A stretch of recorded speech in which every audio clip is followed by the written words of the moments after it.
지필지기 백전백승 이런 말이 있죠. 이게 무슨 말일까요? 그래도 적을 알고 나를 알면 어떻게 된다? 이길 확률이 높은 거죠. 100번을 싸워서 우리가 이길 수 있다라는 그와 같은 뜻입니다.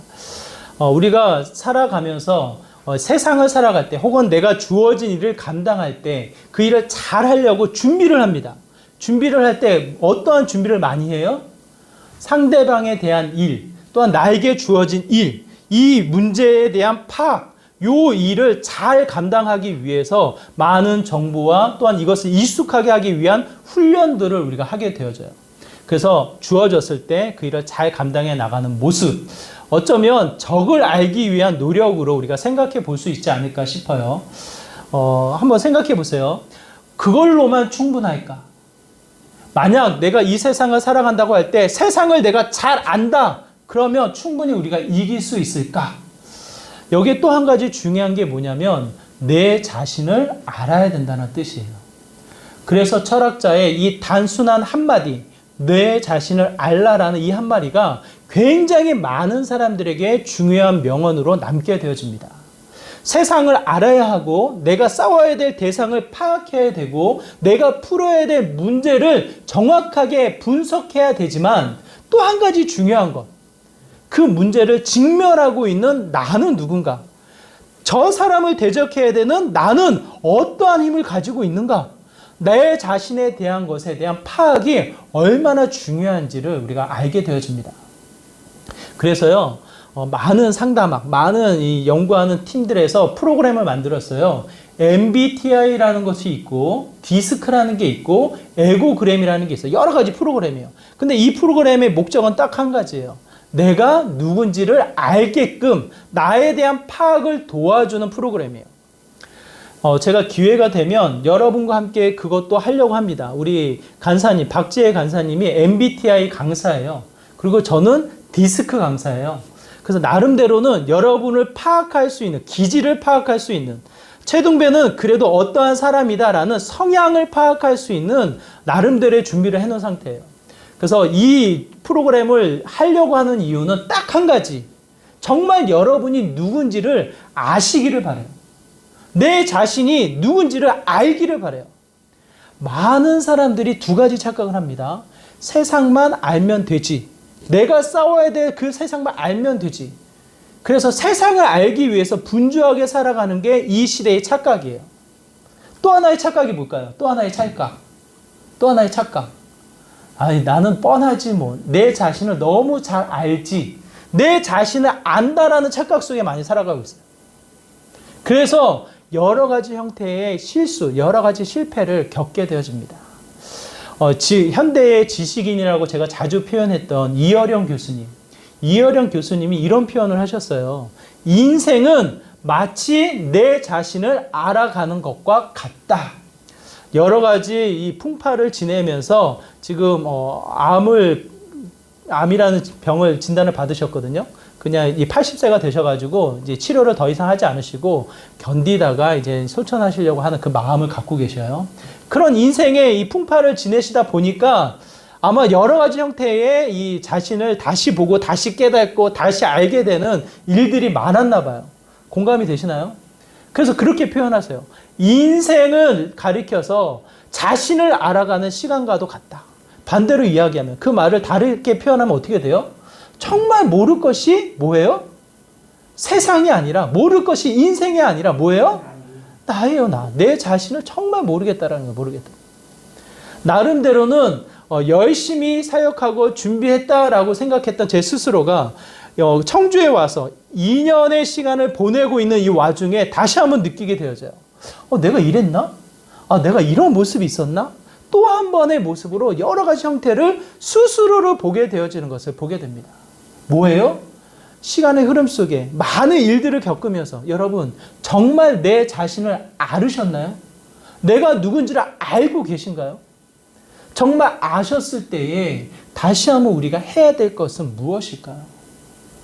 왜 이와 같은 이야기를 하냐면 니고데모를 제가 관찰해 보니까 정말 니고데모는 자신을 잘 알고 자신의 부족한 부분을 채웠던 사람이 아닌가 싶어요. 이 자신을 아는 기질 검사하는 MBTI, 디스크, 또 에고 프로그램, 이 목적은 너 자신을 알라? 그게 끝이 아니에요. 내 자신을 알고 그냥 나는 이런 사람이지 그 모습대로 살아라? 그것을 가르쳐 주는 게 아니에요. 뭐예요? 내 자신을 알았으면 정말 바뀌지는 않지만, 정말 바꾸는 것이 힘들지만 어떻게 해요? 정말 내 자신을 채우고 바꾸도록 내 자신의 시작점을 알게 하는 거예요. 그게 곧 성경적인 가르침입니다. 제가 자주 말씀드렸죠. 저희 어머니, 저희 이 아빠도 바꾸지 못했는데 네가 바꾸냐? 저희 어머니가 자주 말씀하시잖아요. 저희 어머니가 와 계셔요. 그 얘기를 저한테 하신다니까요. 너희 아빠도 못 바꿨는데 이제까지 내가 이렇게 살아왔는데 네가 바꾸려고 하냐? 못 바꿔요. 어떻게 바꿔요? 쉽게 바뀌지 않는 게 인생이에요. 그럼에도 불구하고 성경은 우리에게 뭐라고 이야기합니까? 정말 하나님을 알았으면 내 자신을 알고 내 자신을 아는 만큼 또 한 번 다듬어지고 또 한 번 채우고 또 한 번 우리의 역할을 더 하나님의 시선에 맞춰 나가도록 말씀해 주는 게 성경이 아니겠어요? 이스라엘 백성의 죄된 모습은 뭡니까? 이스라엘 백성의 죄된 모습, 여러분 생각나는 거. 사사기 마지막 절을 늘 기억하세요. 죄의 마지막 모습 뭐예요? 그냥 자신의 옳은 속인대로 살아가는 거예요. 자신의 멋대로, 자신이 생각했던 대로, 자신의 계획했던 대로 살아가는 게 이스라엘 백성인 거예요. 그것이 곧 점점점 깊어져가는 죄의 이 깊이로 치닫게 되어지는 이스라엘 백성의 역사를 보게 되어집니다. 그러면 우리는 어떻게 해야 되는가? 이 느헤미야를 보면요, MBTI로 검색해서 이 기질 검사에서 이 느헤미야를 파악하면 ENTJ라는 표현을 써요. ENTJ. 그 굳이 외울 필요 없어요. 그냥 이 사람은 이 이성적인 사고가 발달됐던 사람이에요. 이성적인 사고가 발달이 되어서 계획을 하고 1, 2, 3, 4 순서를 짜고 열심히 그 계획을 이루고자 실천하고 목표 지향적으로 달려갔던 사람. 수많은 리더들이 이러한 이 기질을 가지고 있어요. 대표적인 사람이 스티븐 잡스예요. 스티븐 잡스. 굉장히 자신의 판단이 앞장서서 옳다라고 여겨지는 것을 고집스럽게 지켜나갔던 사람이에요. 맥이라는 가치가 세상에 알려지지 않을 때, 애플이라는 가치가 전혀 없을 때 그것을 개발하고 이게 옳다라고 끝까지 고집해서 그것을 세웠던 사람, 스티븐 잡스예요. 스티븐 잡스. 굉장히 이성이 발달되고 그 이성에 따라서 계획을 세워서 추진해 나가서 그 회사를 세우고 많은 영향력을 주었던 사람. 어쩌면 그 기질이 누구라고요? 느헤미야예요. 느헤미야. 한번 살펴볼까요? 느헤미야가 이 마음의 근심으로 이 이스라엘 백성을 위해서 어떻게 할까 고민을 합니다. 고민을 해서 이 마음속에 그냥 고민만 했겠어요? 기도만 했겠어요? 나름대로의 기질을 어떻게 했겠어요? 아, 이 문제를 해결하기 위해서는 누구의 도움이 필요하다? 누구의 도움? 하나님의 도움이 필요해서 기도했지만 실질적으로 느헤미야가 생각했을 때 실질적인 도움이 누구를 통해서 올까? 누구예요? 왕인 거예요, 왕. 그래도 내가 자주 만나고 그래도 내 얘기를 들어줄 수 있는 왕. 그 왕에게 내가 얘기를 해야겠다. 무슨 얘기를 어떻게 할까 생각을 했겠어요? 안 했겠어요? 느헤미야는 이성적으로 분별하고 판단을 해서 계획 세우는 걸 좋아하는 사람이에요. 그 느헤미야가 왕에게 기회가 주어졌을 때 내가 이런 말을 해야겠다 준비를 합니다. 그 왕이 그 마음을 읽고 너가 대체 무슨 일이냐? 네 마음이 왜 이렇게 수심이 가득하냐? 질문을 하니까 느헤미야가 바로 대답을 해요. 그게 3절의 말씀이에요. 우리 3절의 말씀 한번 같이 읽어볼까요? 3절의 말씀입니다. 우리 같이 읽겠습니다. 시작. 왕께 대답하되 왕은 만세수를 하옵소서. 내 조상들의 묘실이 있는 성읍이 이제까지 황폐하고 성문이 불타싸우니 내가 어찌 얼굴에 수심이 없사오리까 하니. 뭐라고 이야기해요? 뭘 숨기고 있어요? 어떤 성읍의 이름을 숨기고 있잖아요. 성읍의 이름. 이 아닥사스다 왕이 이 느헤미야의 마음을 읽고 대체 무슨 일이냐 물어보니까 대뜸 느헤미야가 대답하면 되는 거예요. 예루살렘 성벽이 무너져서 그렇습니다. 한마디를 하면 끝나는 거예요. 왜? 예루살렘을 알고 있기 때문에. 그런데 그 예루살렘의 이미지가 아닥사스다 왕에게 부정적일까요? 긍정적일까요? 왜 이름을 숨길까요? 긍정적이면 숨길 필요가 없죠. 예? 부정적이니까 그 이름을 안 쓰는 거예요. 에스라서 4장 여러분 기억해 보십시오. 에스라서 4장으로 거슬러 올라가면 갑자기 앞으로 이루어질 일의 내용이 삽입되어져 있는 부분이 있어요. 아닥사스다 왕이 성벽 공사를 멈추게 합니다. 왜 그래요? 사마리아인들의 고발로 인해서. 오늘 본문에 나와 있는 왕 똑같은 왕이에요. 아닥사스다 왕이 성벽 공사를 멈추게 해요. 왜? 사마리아인들이 뭐라고 이야기를 하냐면 저 성벽을 지으면 다시는 왕의 명령을 따르지 않을 겁니다. 성벽을 지어서 자신들만의 나라를 세울 거기 때문에 저 성벽 공사를 내버려 두서는 안 됩니다. 위협이 됩니다. 첫 번째 보고. 위협이 되지 않는다 할지라도 말을 듣지 않아서 뭘 안 내요? 세금을 내지 않을 겁니다. 절대로 왕에게 세금을 내지 않을 테니까 저 성벽 짓는 것을 멈추게 하십시오라는 사마리아인들의 고발이 들어가요. 그 고발을 듣고 아닥사스다 왕이 그 공사를 멈추게 합니다. 예루살렘이 부정적이에요? 긍정적이에요? 아닥사스다 왕에게는 사마리아인들로 인해서 이미 예루살렘이라는 성전이 이 부정적으로 이미지가 새겨져 있는 거예요. 이 모든 상황을 알고 있는 느헤미야가 예루살렘이라는 이름을 빼버려요. 뭐라고 이야기합니까? 조상의 터가 지금 황폐하게 되어졌는데 내 마음이 편하겠습니까? 내 마음이 기쁘겠습니까? 내 마음이 수심으로 가득 채워져 있습니다. 오히려 이 왕의 마음을 공감을 일으키도록 그의 이 마음, 이 보고하는 내용을 준비해 나가는 느헤미야의 형태를 보게 됩니다.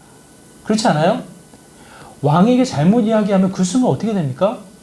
그 순간 어떻게 되죠? 아무리 술을 맡아 있는 관원으로 친분을 유지하고 있는 신뢰를 얻고 있는 상황이지만 말 한마디 잘못하면 어떻게 돼요? 죽어요. 처형을 당하게 돼요. 처형을.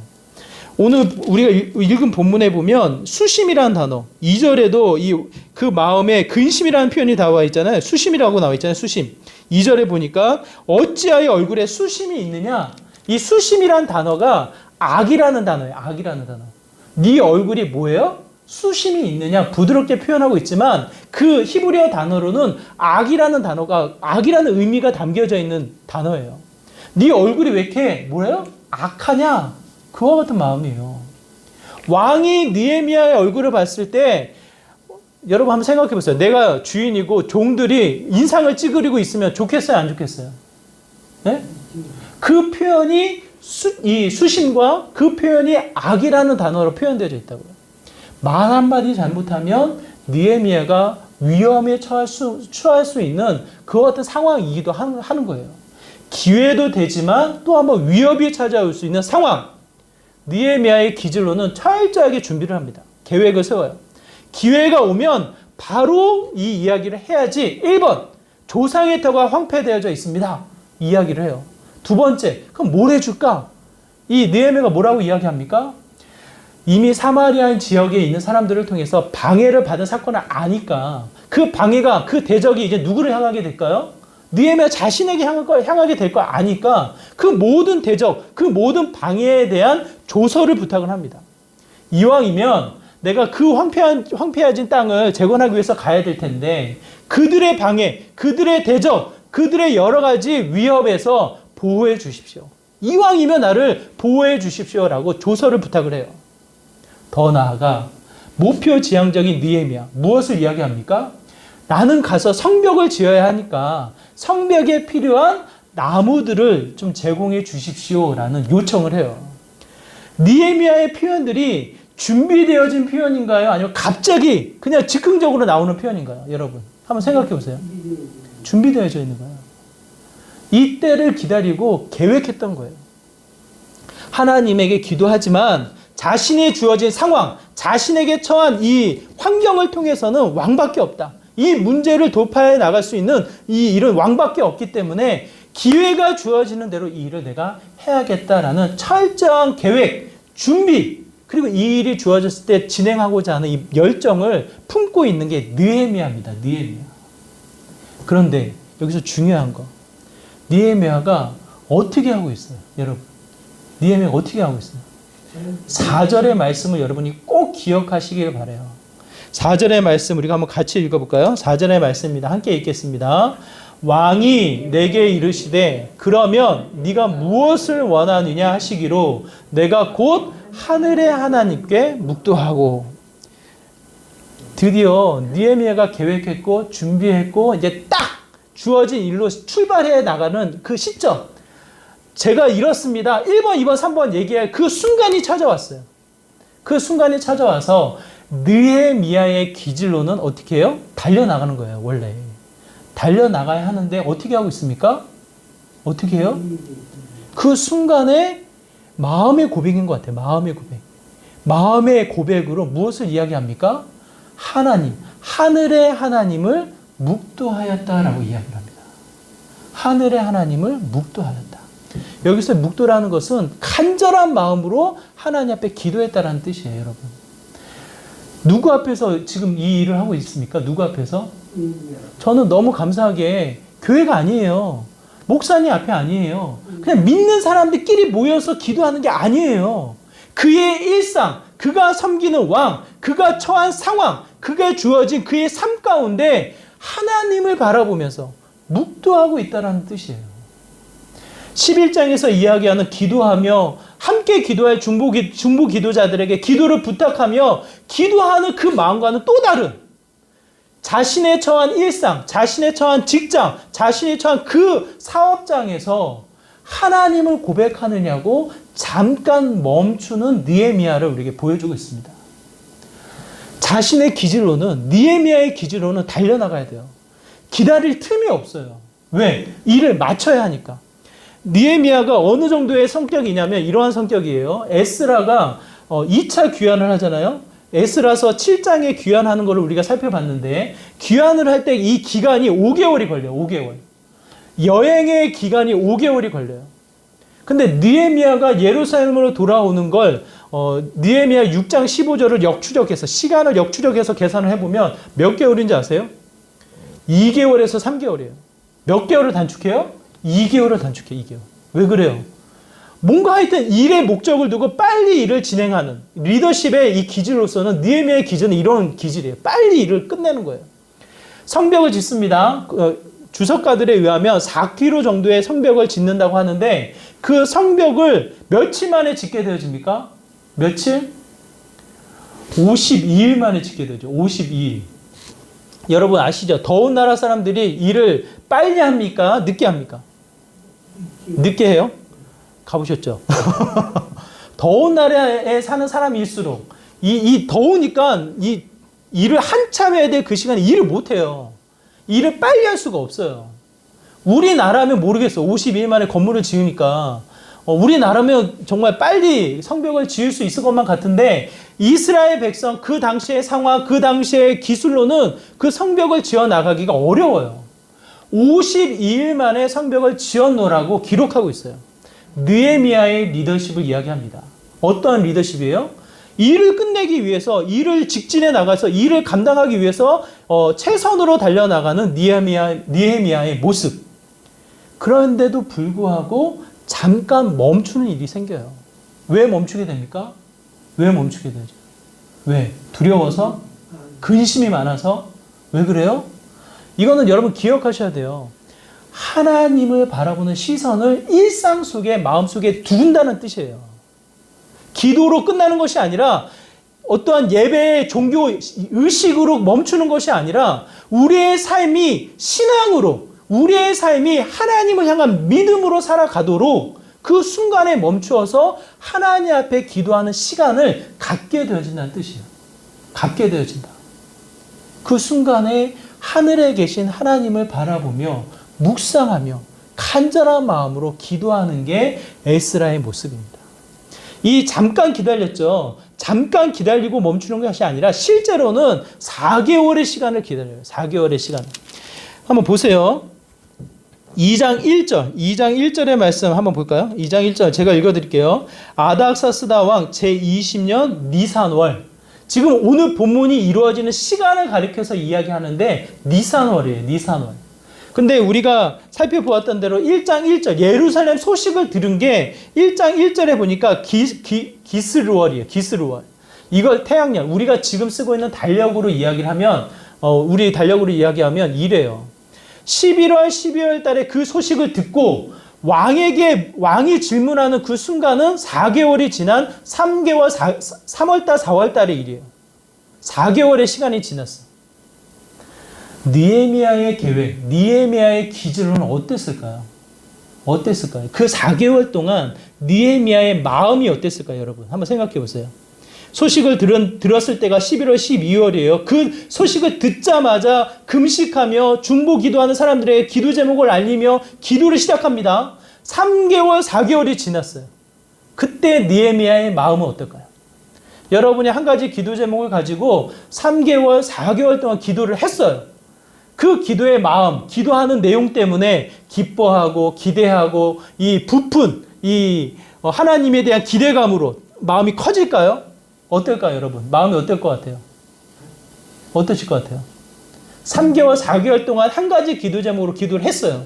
어떨 것 같아요, 마음이?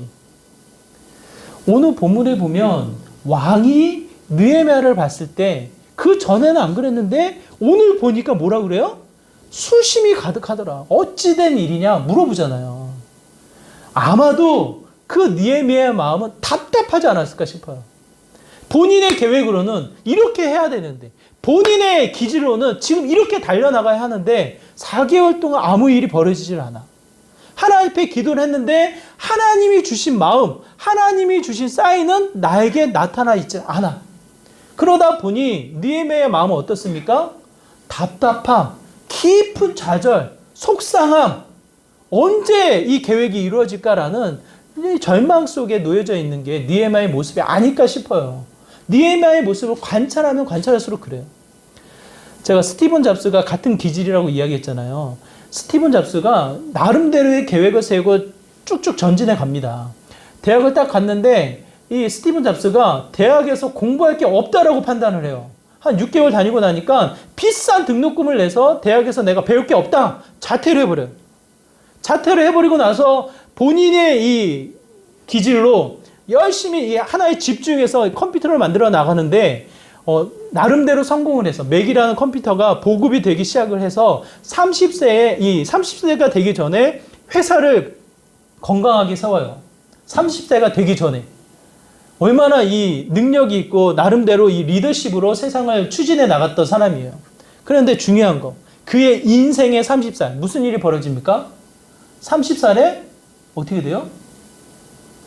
자신이 세웠고 자신이 임명한 CEO와 자신이 함께했던 이사회를 통해서 쫓겨나게 돼요. 회사에서. 왜 그래요? 그 스티븐 잡스와 같은 기질은 다른 사람과의 갈등이 일으켜져요. 왜? 자신이 옳고 자신이 맞다라는 판단을 가지고 그 일을 추진해 나가다 보면 반드시 다른 생각을 가지고 있는 사람과 싸우게 되죠. 그래서 결국은 30살에 스티븐 잡스가 그곳에 튕겨져 나가게 되어요. 느헤미야가 만약 같은 기질의 사람이라면 오늘 본문을 통해서 살펴보는 느헤미야는 어떠한 마음이겠냐고요. 답답하고 낙심되고 좌절되고 뭔가 본인이 해야 되는 일에 이 멈춰있는 이 일 때문에 굉장히 힘든 상황이 아니었을까 싶어요. 그런데 여기서 중요한 거예요, 여러분. 4개월 동안 그의 마음은 무엇으로 채워져 있을까요? 4개월 동안. 왕이 묻는 그 순간, 기다렸던 그 순간, 그 느헤미야가 무엇으로 그 잠깐의 마음을 채우냐고요. 자신의 계획으로 채우나요? 자신의 감정으로 채우나요? 자신의 옳고 그름의 판단으로 채우나요, 여러분? 아마 느헤미야는 자신을 잘 알았던 것 같아요. 자신을 잘 알아서 그랬는지 오늘 4절의 말씀은 아주 새로운 모습을 보이고 있어요. 느헤미야의 기질과는 맞지 않는 모습이에요, 사실은. 왜? 주어진 기회를 놓치지 않고 본인의 계획과 본인의 실천 사항으로 하나 둘씩 달려나가야 되는 게 그 상황이었기 때문에. 근데 느헤미야는 그 순간 철저하게 하나님의 일하심을 기대하며 하나님을 바라보는 시간을 갖게 되어집니다. 하나님, 하늘에 계신 하나님 앞에 묵상하였다. 여러분의 일상을 다시 한번 돌아보기 바래요. 여러분의 일상, 여러분의 가정, 여러분의 직장, 여러분의 사업체, 여러분의 모든 관계 속에 그 순간순간이 무엇으로 채워지냐고요, 여러분. 많은 부분, 내 감정과 내 생각과 내 계획과 내가 생각했던 여러 가지 판단으로 세워져요. 내 자신도 모르게. 저는 느헤미야의 4절의 모습이 정말 우리에게 중요한 메시지가 아닌가 싶어요. 제 나름대로 정말 나름대로 계획을 잘 세워요. 계획적으로 일하는 걸 좋아하는 편이에요. 그래서 많은 사람들이 뭔가 딱 주어지면 저는 1, 2, 3, 4가 먼저 나오는 스타일이에요. 첫 번째 이거 하고 두 번째 이거 하고 세 번째 이거 해야겠다라는 이 논리가 먼저 형성되어지는 기질이에요. 제 기질이. 제가 기질 검사하니까 느헤미야랑은 똑같은 기질은 아니에요. ISFJ인데 저는 기질이 전혀 다른 기질인데도 불구하고 이 사고 하는 데에 이 이성을 사용해서 1, 2, 3, 4를 쓰는 거 하여튼 좋아해요, 제가. 그런데 그 결론, 계획을 많이 세워봤지만 내린 결론은 뭐예요? 정말 계획대로 되지 않더라. 계획대로 되는 일보다 계획대로 되지 않는 일이 너무 많더라. 그리고 더 중요한 거, 계획대로 된 것보다 계획대로 되지 않았을 때에 하나님이 베푸신 선한 일이 더 많이 있더라. 제가 내린 결론이에요. 오늘 본문의 느헤미야도 동일한 결론을 내리고 있어요. 8절의 말씀입니다. 우리가 읽은 8절의 말씀 한번 같이 읽어볼까요? 함께 읽겠습니다. 시작. 또 왕의 삼립 감독 아삽에게 조서를 내리사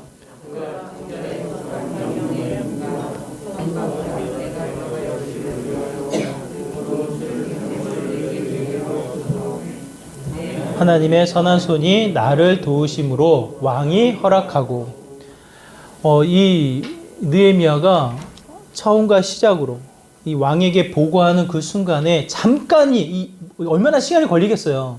이 문장 한 문장이 표현되어지는 그 순간에 하나님 앞에 묵상하였다, 기도했다라고 표현되어져 있고요. 모든 보고를 마치고 모든 이 조목조목 자신의 생각을 잘 정리해서 말씀을 마치고 나서 내려진 결론을 이렇게 이야기합니다. 뭐라고 이야기합니까? 하나님의 선하신 손이 자기를 도우사. 하나님의 선하신 손이 자기를 도우사. 자신의 계획대로, 자신의 판단대로, 자신의 모든 이 감정의 습관대로 이 일이 이루어졌다. 그런 이야기를 주목하고 있지 않아요. 제가 분명히 이 느헤미야가 굉장히 빨리 일을 하는 스타일이라고 얘기했잖아요. 신속 정확하게 일을 이루는 사람이라고 제가 말씀드렸잖아요. 예루살렘으로 도착을 해서 다 주어졌잖아요. 왕으로부터 다 주어졌고 예루살렘에 도착을 했어요. 그럼 어떻게 해야 됩니까? 어떻게 해야 돼요? 자, 빨리 하자. 모여라. 우리가 해야 될 건 이거다. 그 일을 진행해야 되잖아요. 우리가 읽진 않았지만 느헤미야가 예루살렘에 도착을 해서 그렇게 하진 않아요. 11절, 12절에 이와 같이 기록되어져 있습니다. 읽진 않았는데 우리 한번 같이 읽어볼까요? 함께 읽겠습니다. 시작. 내가 예루살렘에 이르러 머무른 지 사흘 만에 내 하나님께서 예루살렘을 위해 무엇을 할 것인지 내 마음에 주신 것을 내가 아무에게도 말하지 아니하고 밤에 일어나 몇몇 사람과 함께 나아갈새 내가 탄 짐승 외에는 다른 짐승이 없더라. 느헤미야의 특별한 상황을 이야기하고 있어요. 느헤미야의 기질로는 이제 사람들 불러서 리더십 만나서 바로 그 일을 추진하고 진행해야 될 것 같은데 오히려 그의 다른 행적을 이야기합니다.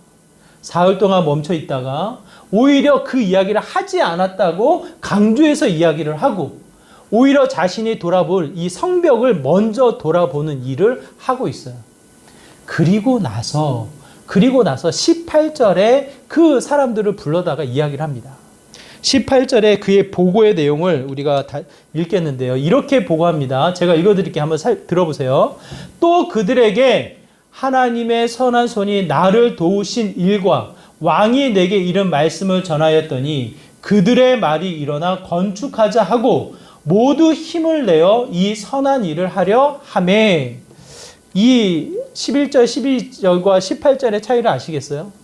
잠시 멈춰져서 하나님 앞에 시선을 맞추어서 하나님의 때를 기다렸다가 가장 효과적인 하나님이 가장 선하게 일하실 그 순간에 무슨 이야기를 합니까? 내 계획이 이렇더라. 내 선한 마음이 이렇다. 내 판단이 이렇기 때문에 내가 지금 이렇게 왔노라 그 이야기를 하나요? 그렇지 않아요, 여러분. 느헤미야의 기질로는 그게 우선이에요. 스티븐 잡스 같이 자신의 옳은 생각을 먼저 이야기해서 다툴지언정, 갈등이 일으킬지언정, 자신에게 불이익이 당할지언정 얘기를 하는 게 기질이에요. 그 사람의 기질이에요. 근데 느헤미야는 그렇게 하질 않아요. 자신이 드러나야 될 그 부분에, 자신의 기질에 자신이 드러날 그 부분에 누구를 넣고 있어요? 누구를 넣어요? 하나님이에요, 하나님. 하나님이에요. 저는 느헤미야의 마음에 너무 큰 공감을 일으킵니다. 공감. 여러분과 기질이 달라서 또 다른 마음에 다르게 느껴질 수 있어요. 느헤미야와 비슷한 기질의 분들은 굉장히 많은 공감을 하실 거예요. 일의 목적으로 나의 열정을 다해서 달려나가는, 나름대로는 실수를 덜하면서 옳고 그름의 판단을 잘 하는 듯이 세상을 잘 살아온 나의 모습, 우리들의 모습이라면 그 자리는 누구로 채워집니까? 대체로 나로 채워져요, 나로. 내 자신으로 채워져서 내 판단, 나 이렇게 해야 돼 라는 강요, 내 생각이 먼저 앞서게 되어져요. 내 감정이 틀리지 않는 거예요. 그러다 보니까 나라는 주체가 빠지지 않고 늘 그 가운데 놓여져 있어요. 근데 저는 느헤미야가 전혀 다른 모습을 보여주는 게 또 하나의 가능성. 우리도 변할 수 있겠구나. 나도 변할 수 있겠구나. 나도 그 자리를 인식해서 내 습성, 내 모습을 정확히 알아서 내가 아닌 하나님을 넣으면, 하나님을 고백하면 내 인생도 달라질 수 있겠구나라는 그 생각을 하게 되어져요. 느헤미야가 어떻게 합니까? 하나님에 대한 믿음, 전적인 하나님에 대한 믿음을 앞세웁니다. 그가 주신 결론, 선한 것, 선한 손, 토브라는 단어를 쓰고 있는데 토브는 뭐예요? 가장 좋은 것, 가장 선한 것, 가장 완벽한 것, 하나님이 주시고자 하시는 가장 복된 것, 그 토브라는 단어가 담고 있는 의미예요. 그 토브의 결론을 우리에게 주시는 하나님. 그러니 그걸 경험하다 보면 정말 하나님을 믿을 수밖에 없어요. 하나님을 의지할 수밖에 없어요. 하나님을 전적으로 신뢰할 수밖에 없어요. 그래서 그분의 일하심이 드러나는 믿음의 삶이 되도록, 제 계획대로, 만약 계획대로만 되어서 지금 이 자리에 왔다? 그건 착각이에요, 여러분. 여러분의 계획보다 더 크게 일하시는 분이 하나님이시기 때문에 이 자리에 계신 거예요. 저는 확신해요. 여러분의 기질, 여러분의 생각, 여러분의 판단보다 하나님이 더 선하게 일을 하셨기 때문에 지금 이 자리에 앉아 계신 거예요. 만약 그렇지 않으면 하나님 안 믿죠. 하나님 인정하지 않죠. 그냥 나만 믿으면 되죠. 내 계획만 따르면 되죠. 느헤미야를 통해서 다시 한번 우리에게 말씀하십니다. 내 기질로만 살지 말아라. 그 기질에 혹시나 계획과 판단을 앞서서 그것을 신뢰하며 살아갔다면 잠시 생각해봐라. 정말 선한 것이 어디에서 나오는가? 정말 좋은 신령한 복이 누구로부터 나오는지를 찾아봐라. 느헤미야는 이야기합니다. 시작과 끝이 되시는 그 하나님을 고백하면서 가장 선한 것을 주시는 여호와 하나님을 오늘 그 많은 사람들에게 선포하고 있는 거예요. 리더들을 불러다가 내가 이런 계획으로, 이 생각으로 내가 이 자리에 왔다. 그 이야기가 아니라 정말 하나님이 선하셔서 그가 도우시고 인도하셔서 지금 내가 이 자리에 있다. 우리 같이 하자. 그 사람들이 그 선한 일에 손을 모아서 함께 그 일을 이루고자 합니다. 여러분이 그 마음을 가지셔서 교회가 아니에요. 믿는 사람들끼리 아니에요. 세상의 곳에 가셔서, 여러분이 있는 일상에 가셔서 여러분이 해야 될 그 문제 앞에 느헤미야의 마음으로 함께 나아가세요. 하나님 앞에 묵상하고 그의 선한 손의 도우심을 의지해서 그 하나님을 붙잡아 나가는 믿음의 복된 삶이 되시기를 바랍니다. 내 계획보다 더 크게 일하시는 그 하나님, 내 능력보다 더 크게 역사하시는 그 하나님이 우리의 삶 가운데 동행하십니다. 우리 마지막 빌립보서 4장 13절의 말씀 함께 읽어볼까요? 함께 읽겠습니다. 시작. 내게 능력 주시는 자 안에서 내가 모든 것을 있느니라. 다시 한번 읽습니다. 내게 능력 주시는 자 안에서 내가 모든 것을 할 수 있느니라. 아멘. 우리의 일상 속에 하나님을 온전히 믿으시고 그의 선한 결과를 신뢰하시고 오직 그분과 함께 달려나가는 믿음의 귀한 삶 되시기를 주님의 이름으로 축원합니다. 이 말씀을 기억하면서 함께 기도하기 원합니다. 하나님, 그렇습니다. 내 자신은 약합니다. 내 스스로를 돌아봤을 때 내 판단, 내 생각, 내 감정이 앞설 때도 있습니다. 하나님, 그 모든 것을 내려놓기 원합니다. 하나님을 묵상하기 원합니다. 하나님을 신뢰하기 원합니다. 하나님의 선한 도우신 하나님의 복된 은혜가 내 삶 가운데 채워지기 소망합니다. 내 손 붙잡고 함께 달려나가는 믿음의 삶이 되게 해달라고 이와 같은 마음으로 함께 기도하며 나가도록 하겠습니다. 기도합니다. 하나님, 그렇습니다. 우리의 삶을 돌아보면 참 부족합니다. 연약합니다. 옳고 그름을 온전히 판단하지 못하고 내 계획대로만 살아가려고 했던 것이 우리의 무지함입니다. 우리의 연약함입니다. 우리의 미련함입니다. 하나님, 이 시간은 모든 것을 내려놓기 소망합니다. 다시 한번 주님을 온전히 신뢰하는 주님의 선하심과 그의 온전하심과 그가 주시는 가장 복된 길을 소망해 나가는 믿음의 삶이 되기를 소망합니다. 하나님, 우리의 일상 가운데 홀로 내버려 두지 마시고 내가 감당해야 될 그 일 앞에 나 홀로 두지 마시고 주님과 동행하는 삶이 되길 소망합니다. 순간순간 멈추어서 주님을 묵상케 하여 주시고 순간 멈추어서 주님 앞을 따르게 하여 주시고 정말 주님과 동행해서 주님의 선한 도우심을 맛보아 나가는 믿음의 귀한 삶이 될 수 있도록 하나님 은혜 더하여 주시옵소서. 주님.